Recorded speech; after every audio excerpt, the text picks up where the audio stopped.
March 5th, 2025. This is my review of Numbers chapter 19, 20, and 21. So it starts off with a red heifer that they burnt and used the ashes to make water of purification, which they had to use the water of purification to cleanse defiled people who had touched a dead body or done anything with a dead body or been in a tent with a dead body, whatever. If they didn't do that, that was be sprinkled with this water of purification the third day and the seventh day, then they would be removed from the camp, evicted. They couldn't do anything with the people. They would be excommunicated, basically. So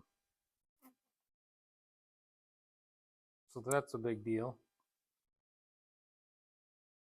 The water, kind of interesting there. The ashes in the water, water sprinkled with it. The water washes them clean. Wonder what else that sounds like. Ashes and water washing. What's it symbolize? What does the water do any washing? The ceremony does, and the need to do it is what it is all about. It's not the.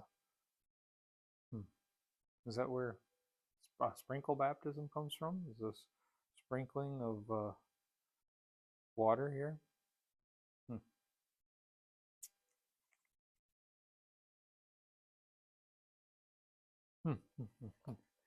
Interesting. Then we get Moses striking the rock, and he was told to speak to the rock. So speak to the rock. And God says that was an act of rebellion and that Moses didn't trust him.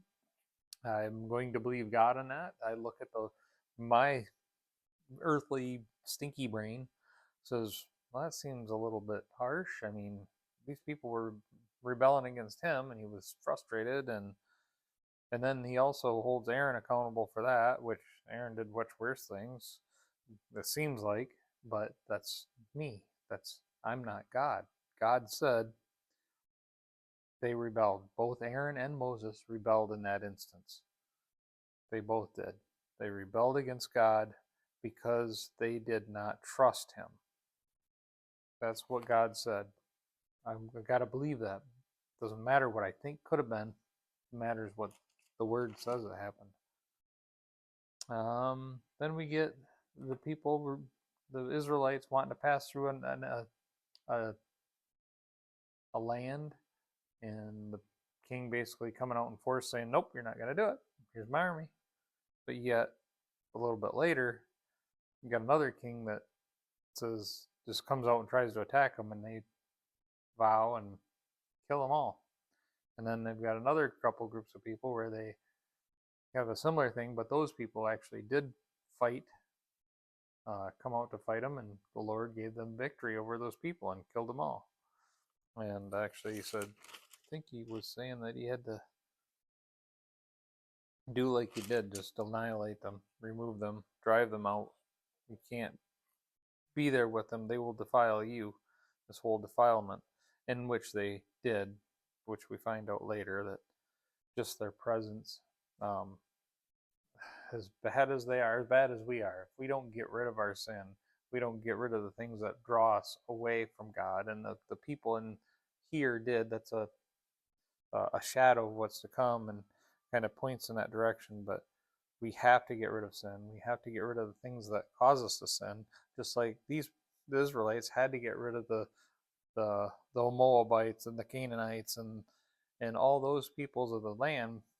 And when they didn't fully cleanse them, they caused them to sin. They started following their gods and doing the detestable things that God said not to do. They were led away, and that's what sin does to us. And it's a shadow of what's to come. The other shadow is the whole bronze serpent, right? We've got the people rebelling against Moses and Aaron again, getting mad to God. And so God says, okay, fine. Here's these snakes. Snakes released on them. Snakes started biting people and killing them. And they cried out. So Moses made a bronze serpent on a pole. And every time they would look at the pole after being bit, they'd be healed. That's what it was. That's what it took. That's the way God set that healing up.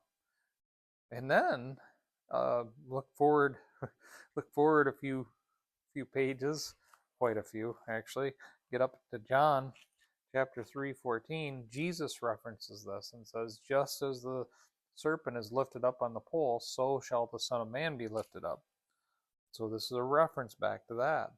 That look upon Jesus. I mean, it didn't take a whole lot for people to be saved from the poison of the snakes. They just had to look upon the serpent, just as we have to look upon Jesus that's lifted up and know that he is the Son of God, that he died for our sins and paid that price. Again, a shadow. There's shadows, and I'm not even capturing all of them. I know I'm not, but some cool stuff there. And yeah, really, that's it. That's all I got. The Israelites kind of celebrate and sing a song. They got this whole thing. Yep, they did. Yep, good, good, good. And they occupied that territory, the Moabites and the Amorites, and they drove out those that lived there. Again, God gave them the victory over them. So that's what I got.